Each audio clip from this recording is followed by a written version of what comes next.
Felipe Machado, Kiko Shred e Dani Matos aqui comigo hoje. Bom demais, sejam muito bem-vindos. Aquela abertura que você fez foi tão assim, capeta, que quebrou a corda. Sério mesmo, cara? Bom, pau do céu, tem uma corda de violão? Não sei se eu trouxe. Se bem que eu acho que eu tenho a de guitarra serve nessa daí. Maravilha. Porra do céu, se alguém estiver ouvindo a gente, quebrou uma corda, assim. Sim, muita empolgação, né? Muita empolgação, muita energia, muita vibe, muita vibe. Vibe Viper.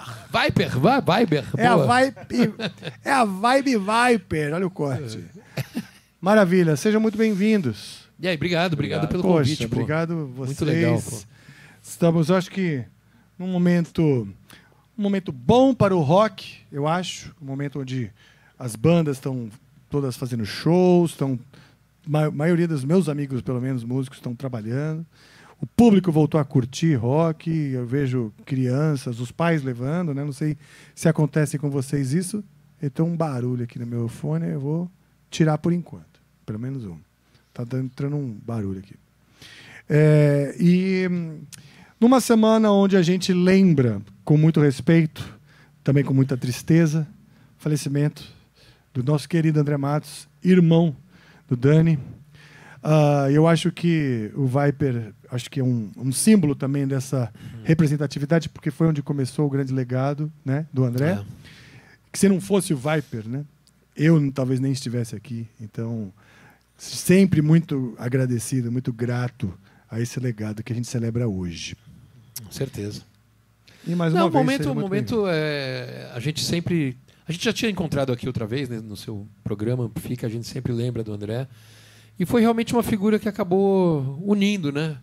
Engraçado que quando a gente estava naquele show em homenagem ao André, que vocês fizeram, na verdade, na Praça da República, e eu estava lá, né, um show organizado até pelo Barão, tal. A gente estava lá, e daí estava... Vocês tinham alguém do Xamã também, lá no Luiz o Hugo, e tal? Foi a primeira vez que eu toquei com o Hugo, assim...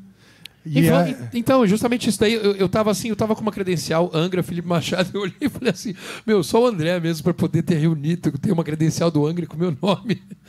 E depois a gente lembrou muito isso, né? Foi uma coisa muito, muito simbólica, eu acho, de estar as três bandas ali, né? Num momento assim super importante. Foi no dia que o Bruno Covas fez o 8 de junho ser o dia do Heavy Metal de São Paulo, né? Verdade. Ou pelo menos foi o dia que ele... Acho que foi o dia que ele apresentou isso, porque ele estava lá no show. Eu acho que foi instituído ou foi apresentado mesmo esse dia, né? Porque tem uma foto assim, uma foto bonita assim, que estão todas as bandas e o Bruno, né? O Bruno ainda vivo. Exato. Também, claro. Também estava e ele fazendo essa homenagem ali ao André e transformando o dia 8 de junho. Eu preferia que fosse em setembro, o dia do Heavy Metal. Por quê? Porque é aniversário do André. Celebrar o dia que ele veio ao mundo, né? Poderia ser também. Mas de certa forma, também é uma maneira de amenizar um pouco esse dia sofrido. Eu acho também. E também eu acabei vendo, né, Rafa, que esse dia acabou sendo em várias outras cidades, o dia do Heavy Metal, de várias outras cidades pelo Brasil. Cada vez mais outros projetos de lei, porque é um projeto municipal instituindo isso. Exatamente. Né? Vários vereadores de cidades, assim, espalhados pelo Brasil, transformaram o 8 de junho em dia do Heavy Metal local, né, das suas próprias cidades. Então foi uma homenagem também super bonita, né? Verdade.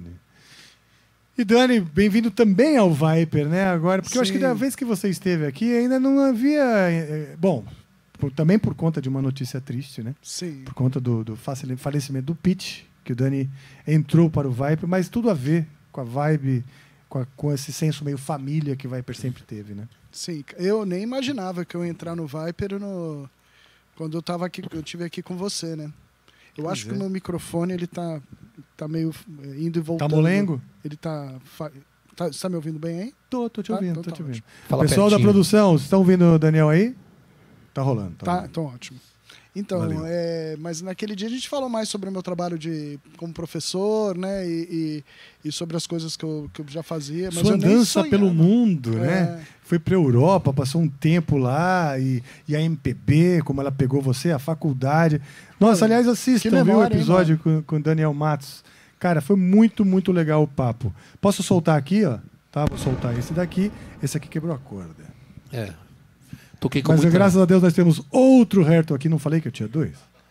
Tem que afinar? Beleza. Tem aqui, tudo então, bem.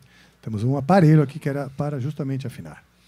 Mas sim, cara, aí depois foi até palavras da minha mãe, assim, falou, cara, que curva bonita que a vida deu de você poder agora estar tocando junto com o Viper, porque é o que eu falo para todo mundo, eu devo muito ao Viper pela minha existência musical, né? Você acabou de falar mais ou menos a mesma coisa, né? Mas imagina eu que via os caras ensaiando em casa, ia lá ver como passagem de som. Então, assim, aprendi muito com o Viper e poder retribuir agora é algo lindo, sabe? Me sinto muito honrado. Sim, que legal, acho que eu nunca vou acostumar com essa honra. Eu vou sempre me sentir e falar, caralho, que legal, cara. Sua mãe colocou com palavras legais, uma curva bonita, né? Aliás, a morte do André gerou essa curva bonita também pelas relações todas, me aproximou. E a gente tem uma relação de admiração que ela ficou muito mais evidente do que qualquer picuinha da vida, né? Acho que porque sempre foi um teve tapa que acordou, as pessoas para coisas mais importantes. E sempre pergunta, né? Poxa, mas vocês não eram brigados? Nunca teve uma briga, assim. Tinha aquelas coisas meio, né? Família. De banda, assim, um pouco também de banda que tá, enfim, meio que disputando ali, concorrendo um pouco, mas besteira.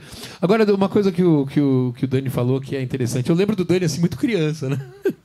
Eu lembro do Dani, porque ele pra mim vocês eram crianças. Não, a gente era criança. Imagina o Dani, né? Dani, você tá com quanto? Eu tô com 49. Então, o Dani é 5 mais novo que eu. Então, imagina assim, quando a gente tinha 14, a gente tinha 9, né? Sim. Era realmente que quando a gente tava 14, 15, começando o Viper, a gente tinha 9. Criancinha, né? Então, mas uma coisa curiosa, só pra contar aqui um episódio. Outro dia eu fui buscar o Dani em casa, porque ele tinha deixado o carro na casa da mãe dele, enfim, aquela coisa que ainda é o mesmo prédio. E daí eu parei o carro assim, quando eu vi o Dani descendo, que tava muito parecido, tava igual, André. Tava o cabelo preso. Tá mesmo. E o rosto tava igual, eu não lembro se ele tava com uma roupa assim, tipo essas camufladas, que o André gostava de usar essa cor, assim, sei lá. E ele desceu assim, e eu falei, puta, me voltou assim. Eu, nos anos, sei lá, 80, indo buscar o André, a gente nem tinha carro, mas enfim, vendo descer, o André descendo pela escada do prédio, onde é o mesmo prédio, né, que a mãe dele ainda mora. Descendo assim, eu falei, foi uma coisa, sabe assim, meio... Mexeu um pouco assim, eu fiquei até emocionado. Não sei se eu te falei na hora. Mas eu fiquei meio... Sabe quando você vê assim, eu falei, puta... Então, eu acho que assim, a entrada do Dani foi uma coisa que... Claro, do Pete foi uma coisa muito triste, né? Outro irmão nosso, né? O André e o Pete, 2 irmãos. Mas, pelo menos, isso foi uma coisa que acabou acontecendo e foi uma coisa do destino de trazer o Dani e ser, de certa forma... Porque, o Pete seria insubstituível, né? A gente sempre fala isso. O Dani sempre fala, eu não estou substituindo o Pete, ele é insubstituível, né? Mas o Dani não está substituindo, ele simplesmente está na banda. Assim. Sim, parece uma coisa muito natural mesmo, também.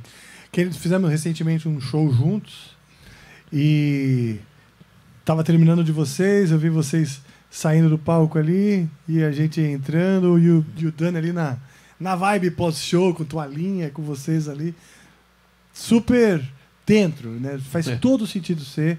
E também bateu essa mesma emoção, assim, de falar, puta, que legal, né?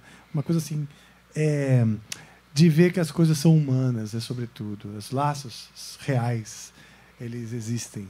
E a gente aprende a valorizar isso, acho que com o tempo. Certeza, tudo a ver. E o Kiko tem uma outra relação com o André, né, que eu falo um pouco, porque o Kiko teve, curioso até, ele tocou com o André sem, sim, nem nunca imaginar, bem antes de Viper, dessa história dele vir pro Viper e tal. Ah, é? Como é que foi? Então, em 2018, teve uma turnê chamada Metal Singers, que era um produtor de Londrina, de uma empresa chamada Open the Road, que fazia. Tá. E o objetivo era trazer 4 grandes nomes, assim, cantores, né? E a mesma banda tocar com os 4. Tá. Então ele contratou o Udo Dirk Schneider, do Accept, o Blaze Bailey, o Doug White, que foi do Rainbow, e o André Matos, que era o único brasileiro ali. E eles tocavam mais ou menos umas 5, 6, 7 músicas, às vezes entendia mais cada um, né? O Udo tocava um pouquinho mais, que era o último a se apresentar e tal. Foi que eu conheci o André. Conheci ele 5 minutos antes do primeiro show. E o pessoal colocando o maior terror, porque a gente era banda de apoio, ia tocar com os 4, né? Eu lembro que um amigo meu que fazia muito show solo do André Matos falou assim, cara, você tá ferrado. Se você errar uma nota, ele vai fazer você parar o solo e começar de novo ao vivo, na frente de todo mundo. Caramba. Mas era pra te zoar. Era pra me zoar. Tá. Aí depois conheci ele e tal. Nossa, nada a ver, cara. Foi super gente boa, meu. Mas você ficou um pouco em pânico? Antes de conhecer ele, sim. Fiquei, deu certo. Que bom, valeu a brincadeira então. Se você errasse, ele ia perceber, mas ele não ia falar nada. Foi o que aconteceu. Ouvido que dava, era até foi chato. Foi o que aconteceu. É verdade. Mas eu lembro assim que ele era um cara assim, muito disciplinado, né? Rafa também, imagina, tocou. Acho que de tempo você deve ter tocado até mais que eu. Mas é um cara muito disciplinado. E a gente se afastou muito tempo, né? Quando ele foi pro Angra, foi pro Xamã, não sei o quê. E daí teve aquela volta do Viper em 2012, né? Daí quando ele voltou já com os standards dele já altíssimos, né? E daí a gente saiu pra caramba pra fazer a volta, turnê da volta, tal. Ele era super minucioso, assim, com cada detalhe e tal. E depois foi tudo ótimo, tal. Mas assim, era um outro André, né? Quando ele voltou já adulto. Claro. Já mais adulto, depois de ter saído, depois de ter Angra, depois de ter tudo, ele voltou assim. Mas assim, sempre... Quando ele entrou assim, daí tava no estúdio, no ensaio, eu, o Pete e ele, né? Aí já tudo volta a ser criança, as bobagens, as brincadeiras de criança, tudo a mesma coisa. E as conexões, né? É isso que eu falo. Fala mais forte do que os standards ou, né? Ou seja o que for.